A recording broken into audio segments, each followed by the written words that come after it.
Selamat datang di GGPEX, tempat di mana fakta jadi seru dan misteri jadi asik.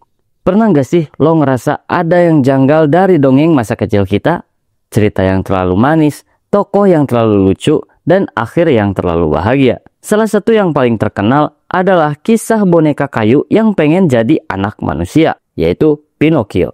Tapi ternyata kisah asli Pinocchio bukan tentang keajaiban dan harapan, tapi soal hukuman, kesalahan, dan kelamnya realita. Versi yang kita tahu itu cuma bayangan dari cerita aslinya, yang bahkan terlalu sadis buat ukuran anak kecil. Di video ini kita bakal bahas asal-usul Pinocchio versi original karya Carlo Collodi, mulai dari unsur kekerasan, pesan moral keras, sampai perbedaan mencolok dengan versi Disney. Dan terakhir, kita bakal bahas kenapa banyak cerita gelap dilunakkan demi generasi muda. Carlo Collodi, seorang jurnalis dan penulis asal Italia, awalnya nggak niat bikin cerita anak. Tapi saat diminta menulis cerita bersambung di majalah anak-anak, lahirlah Le Avventure di Pinocchio tahun 1881. Tapi Collodi bukan tipikal penulis yang manis dan penuh kisah. Dia satir, gelap, dan sarkastik. Pinocchio bukan boneka lucu, tapi simbol dari kenakalan, keras kepala, dan ketidaktaatan. Di awal cerita, Pinocchio langsung bikin masalah. Dia nyolot, ngebohong, melawan orang tua, dan bahkan nyusahin siapapun yang coba bantu dia. Digambarkan bukan sebagai korban, tapi pelaku. Di versi asli, Pinocchio bahkan sempat membunuh Jiminy Cricket versi asli yang waktu itu dikenal sebagai Il Grillo Parlante dengan cara melempar palu ke kepalanya. Gak cuma itu, dalam versi Collodi, Pinocchio mengalami hukuman fisik berkali-kali. Dia ditangkap, digantung, ditipu, diculik, dan diperlakukan dengan kejam. Dalam satu bagian, dia digantung di pohon sampai hampir mati. Ini bukan dongeng yang nyaman. Ini adalah kisah tentang sebab akibat bahwa setiap keputusan buruk harus dibayar mahal. Karakter seperti Jiminy Cricket justru jadi pahlawan di versi Disney. Tapi di cerita asli, jangkrik itu bukan teman, tapi suara hati yang dibunuh. Collodi seolah-olah ingin bilang, suara hati yang sering kita matikan demi nafsu dan kenakalan. Benar-benar metafora yang dalam dan dark. Collodi nunjukin dunia dengan cara kejam. Gak semua orang baik bakal selamat, dan gak semua anak nakal akan dimaafkan. Banyak tokoh di cerita ini cuman muncul untuk memberikan pelajaran, lalu menderita atau menghilang. Bukan happy ending, tapi realita. Bahkan di versi asli, Collodi sampai menutup cerita dengan kematian Pinocchio karena ulahnya sendiri. Ending itu terlalu gelap, sampai akhirnya diminta diubah jadi lebih ramah anak.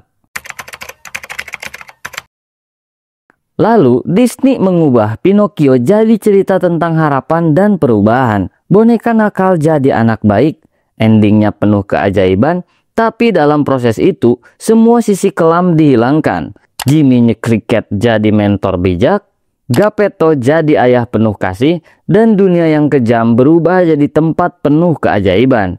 Ini bukan adaptasi, tapi rekonstruksi moral total.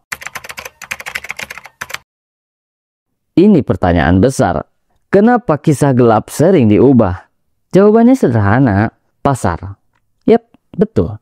Dunia modern gak nyaman dengan kisah penuh hukuman dan penderitaan, apalagi buat anak-anak. Tapi di masa lalu, cerita anak justru keras, karena orang tua percaya rasa takut bisa jadi alat didik yang efektif. Gak cuma Pinocchio, tapi juga Snow White, Cinderella, Little Mermaid, semuanya pernah jauh lebih gelap sebelum dipoles. Di dunia yang makin sensitif, dongeng keras dianggap membahayakan. Tapi pertanyaannya, apakah kita jadi lebih siap menghadapi kenyataan hidup dengan dongeng yang terlalu lembut? Kisah Pinocchio bisa dilihat sebagai cermin dari hidup banyak orang. Keras kepala, terlalu percaya dunia luar, dan akhirnya belajar lewat luka. Mungkin kita semua pernah jadi boneka yang keras kepala dan belajar jadi manusia lewat sakit hati, kehilangan, dan realita. Makanya, versi asli Pinocchio justru lebih manusiawi dari yang kita kira. Pada akhirnya, kita bisa pilih. Mau tetap hidup dalam versi dongeng Disney yang indah atau berani hadapi realita keras ala Collodi. Tapi ingat, di dunia nyata, keajaiban gak datang dari peri, tapi dari keberanian kita buat berubah, belajar, dan jadi lebih baik meski harus jatuh dulu berkali-kali. Kadang, kita tumbuh dengan cerita yang terlalu manis karena dunia takut kita lihat pahitnya hidup sejak dini. Tapi di balik dongeng yang disensor, ada pelajaran yang jauh lebih jujur bahwa kebaikan itu gak selalu muncul dari kelembutan, kadang harus lewat luka, hancur, dan hukuman. Karena jadi manusia bukan soal jadi sempurna, tapi soal belajar, walau lewat cara paling menyakitkan. Dan disitulah Pinocchio yang asli lebih manusia dari versi manapun. Jangan lupa like, comment, share, dan subscribe. Kalau lu suka misteri dan fakta unik, gua GG pamit dulu. Karena dibalik hal yang kelihatan biasa, selalu ada fakta luar biasa. Sampai ketemu di fakta selanjutnya, cuman di GG Facts. Kalau lu suka konten kayak gini dan pengen dukung gua terus bikin video, lu bisa sawer gua di link saweria yang ada di bio ya. Sampai jumpa nakama, makasih udah nonton, bye-bye.